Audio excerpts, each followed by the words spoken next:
भगवान ने मोर्क का पंख क्यों धारण किया? क्योंकि भगवान चाहे तो तोते का पंख भी धारण कर सकते थे। अरे कितने पक्षी हैं, किसी भी पक्षी का मोर का पंख ही क्यों? तो इसकी भी एक सुंदर कथा आपको बताते हैं कि एक सुंदर नगर में मदन सुंदरी नाम की एक कन्या रहती थी और उसी गांव के राजकुमार को देखकर मोहित हो गई कि अगर विवाह होगा तो इनसे ही होगा। भगवान के श्री चरणों में कामना मांगी कि हे प्रभु, ऐसे सुंदर राजकुमार को वरना कौन नहीं चाहेगा। और राजकुमार ने भी मदन सुंदरी को देखा और माता के मंदिर में जाकर प्रार्थना की कि हे माता, अगर मदन सुंदरी से मेरा विवाह हो जाता है तो मैं आपके चरणों में भेंट चढ़ाऊंगा। ऐसे मन के वचन थे। समय बीता, दोनों का विवाह हुआ। एक दूसरे से बहुत अधिक प्रेम करते थे और दोनों ही भक्त माता के उपासक थे, माता की भक्ति किया करते थे। जब बेटी को मायके से लेवाने के लिए राजकुमार जाते हैं मदन सुंदरी को लेवाने के लिए, तो मदन सुंदरी को लेवाकर जब ससुराल लौट रहे थे, राज्य लौट रहे थे, तो बीच में माता का मंदिर पड़ता है।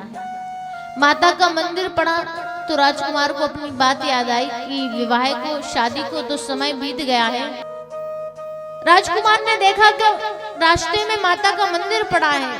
माता का मंदिर देखकर राजकुमार को अपनी बात याद आई कि मैंने विचार किया था कि जब मेरी शादी, मेरा विवाह जो है मदन सुंदरी से हो जाता है तो मैं माता के चरणों में भेंट चढ़ाऊंगा, बलि चढ़ाऊंगा।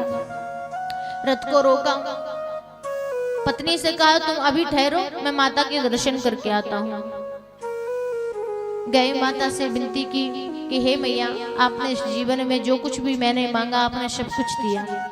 पत्नी के रूप में आपने सुंदर मदन सुंदरी नाम की कन्या को मेरे जीवन में भेजा और मैंने आपको वचन दिए थे कि जब मेरा विवाह मदन सुंदरी से हो जाएगा तो मैं आपके चरणों में भेंट चढ़ाऊंगा।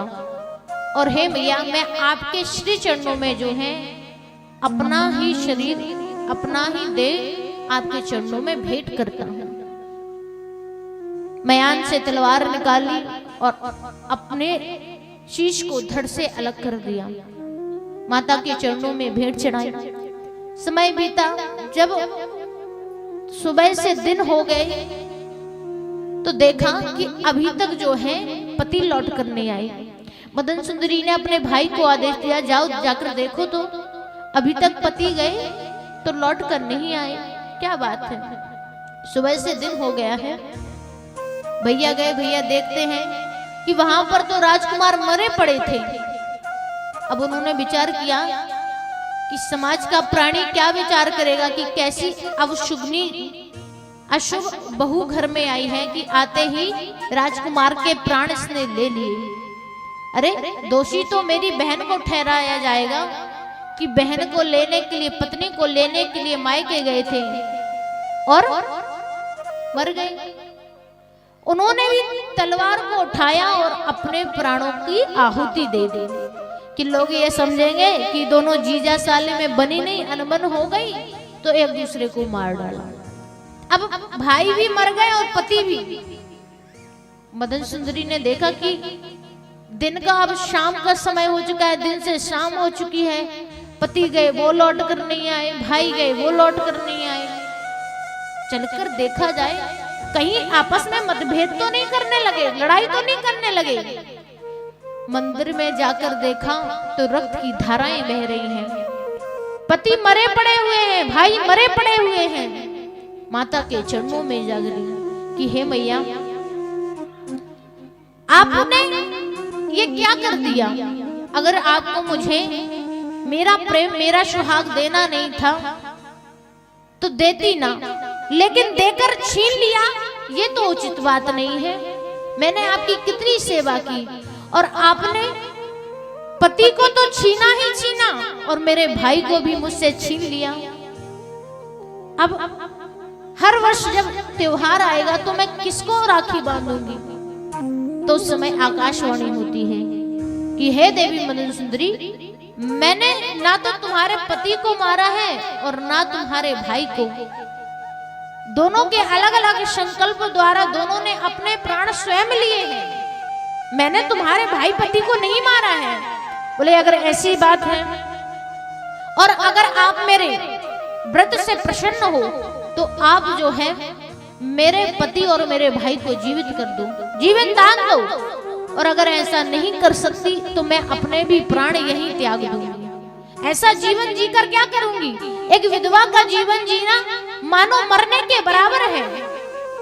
तो ऐसा जीवन मुझे नहीं चाहिए।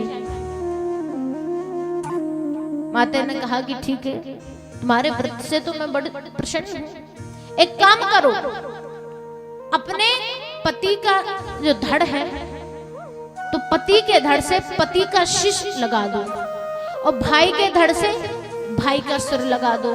दोनों जीवित हो उठेंगे। अब हाल फूल में खुशी के मारे ऐसा हाल रहा कि जो करना था उसका उल्टा कर दिया। पति के धड़ से भाई का सिर लगाया और भाई के धड़ से पति का सिर। दोनों जीवित हो उठे। जब ऊपर से नीचे दोनों जीजा साले एक दूसरे को देखते हैं तो कहते हैं ये क्या किया तुमने? तुम्हारी एक गलती के कारण हमारा कुरूप हो गया है और हम अपने स्वरूप में नहीं हैं। अब ऐसे में हम कैसे रहन सहन करेंगे, कैसे आहार विहार करेंगे, कैसे हमारे जीवन बीतेगा? एक गलती के कारण जो है आज तीनों जन अलग अलग विग्रह करने लगते हैं, अलग अलग रहने लगते हैं। भाई अपने अलग जगह, बहन अपने जगह और राजा अपनी जगह। समय बीता, पूरा समय बीत जाता है, मृत्यु हो जाती है और मृत्यु के पश्चात अगले जन्म में ये राजकुमार जो है ये राजकुमार जो है मोर के रूप में, मोर की योनि में जन्म लेते हैं। जब राजकुमार को अपनी सारी बात याद आती है कि पूर्व जन्म में हमारे साथ कैसा कैसा घटित हुआ था, हमारा प्रेम पूर्ण नहीं हो पाया था, ना हमने विवाह का जीवन जी पाया, सारी बातों को याद करके आज मोर की आंखों में आंसू आ जाते हैं।